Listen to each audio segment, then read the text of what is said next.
menguji bagaimana kompetensi, pengetahuan, dan juga integritas mereka sebelum akhirnya diputuskan untuk siapa yang paling baik. Karena semuanya memang baik pada malam hari ini, yang terbaik untuk bisa memimpin Jawa Barat 5 tahun ke depan. Dan di segmen ini adalah segmen para pakar yang akan menguji, yang akan bertanya. Kalau pakar menguji ya? Kalau pakar menguji ya, menguji. Nah, dan kita mulai dari pasangan kandidat nomor urut 4 untuk memilih abjad seperti yang tadi, memilih abjad terlebih dahulu atau di sini mungkin lebih jelas. Oke, saya memilih abjad B. B. Ya. Ya, kita lihat. Menurut pengamatan saya, persoalan yang serius dalam aspek pemerintahan adalah bagaimana menyelaraskan program kerja kegiatan antara provinsi dengan kabupaten kota. Bagaimanapun juga memang mereka masing-masing punya program sendiri. Oleh karena itu, bagaimana upaya gubernur yang akan datang untuk bisa menyerasikan, mengharmoniskan antara program yang dibuat oleh provinsi dengan kabupaten kota.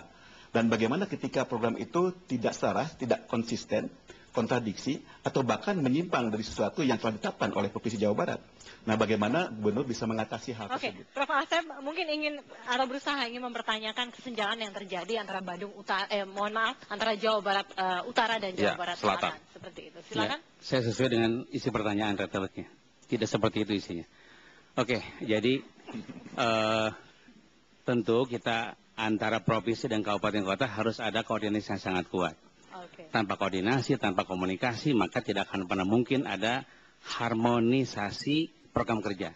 Kami selama ini sudah melakukan hal yang sama, baik dengan rapat-rapat dengan para bupati wali kota maupun bapeda-bapeda bupati wali kota, ataupun telepon komunikasi secara personal untuk menyelaraskan program provinsi dengan kabupaten kota. Selama ini insya Allah tidak akan ada persoalan yang berarti.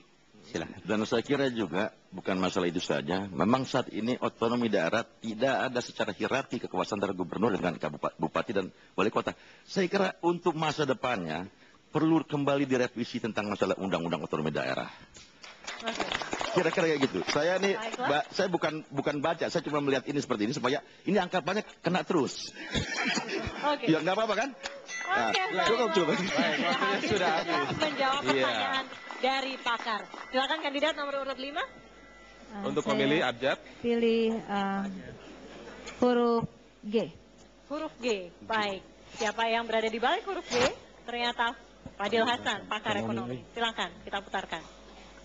Jadi yang pertama bagaimana saudara bisa mengurangi ketimpangan pembangunan di wilayah Jawa Barat bagian utara ya, dan Jawa Barat bagian selatan ini. Oke, ini yang lebih spesifik. Bagaimana cara mengurangi kesenjangan antara Jawa Barat Utara dan Jawa Barat Selatan? Silakan. Jadi memang pembangunan itu harus ada pemerataan, tidak dipusatkan pada satu sisi saja antara Jawa Barat, dua belah wilayah Jawa Barat itu. Dan kami kalau daerahnya itu luas dan jumlah penduduknya banyak, maka bukan sesuatu yang tabu bagi kami untuk melakukan pemekaran wilayah tersebut. Dengan tujuan bukan untuk melahirkan raja-raja kecil seperti di Cianjur Selatan, di Sukabumi, dan kemudian di Bogor, bahkan di Kabupaten Garut.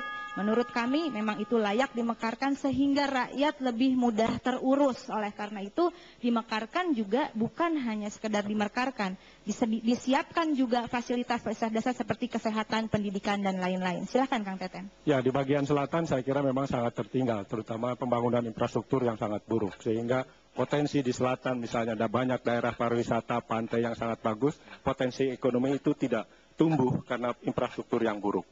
Oke. Baik. Terima kasih. Kita langsung ke kandidat nomor urut 1. Silakan untuk memilih. Ya. Kami persilakan. Huruf E. Huruf E. Baik. Ya. Huruf E. Yang bertanya adalah Prof. Dr. Dede Mariana. Pakar HTN. Silakan. Isu tentang good governance and clean government ini menjadi sangat penting di dalam konteks pemerintahan daerah. 3 prinsip di dalam good governance yaitu transparansi, partisipasi, dan akuntabilitas itu merupakan hal yang pokok. Persoalannya pada hari ini persoalan komunikasi politik tampaknya belum terlalu dikembangkan. Bagaimana para gubernur terpilih ataupun kepala daerah terpilih pada umumnya berkomunikasi dengan publik. Oke, baiklah. Mengenai komunikasi politik yang baik dan efektif. Silakan waktunya 60 detik. Jadi itu masalah yang sekarang dihadapi apa yang disampaikan oleh tadi pakar ini. Sebetulnya kuncinya ada di 5 prima. Prima dalam kemampuan teknis, prima dalam mekanisme kerja, prima dalam moral dan disiplin, prima dalam tata laksana administrasi, prima dalam human relation. Komunikasi politik itu sebetulnya kan berangkat dari human relation.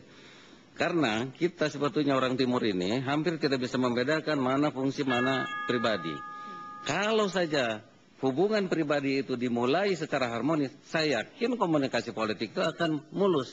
Tapi sebaliknya, ketika hubungan pribadi juga menjadi tersekat atau dikatakan disharmonisasi, tidak ada komunikasi politik yang bisa diharapkan.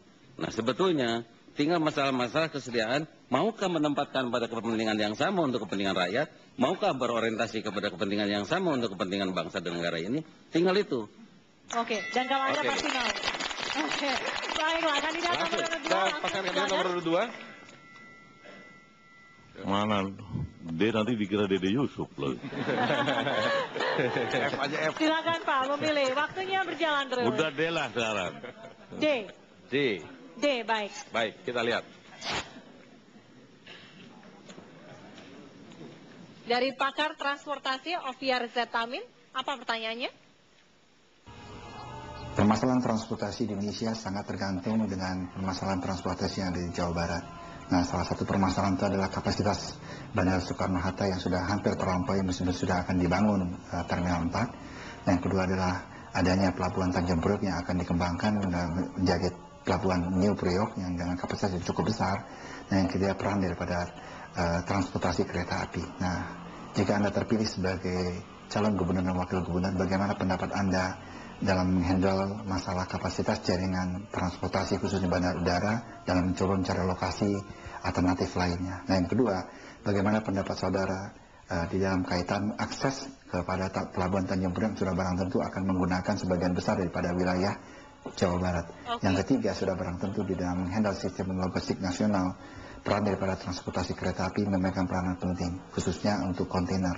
Nah, kami ingin mendengarkan pendapat saudara sebagai calon gubernur dan wakil gubernur. Oke, baiklah. Ya, 3 pertanyaan tadi. 1 menit, silakan menjawab. Memang pemerintah kita ini selalu menunggu kecenderungan, tidak mempersiapkan kecenderungan.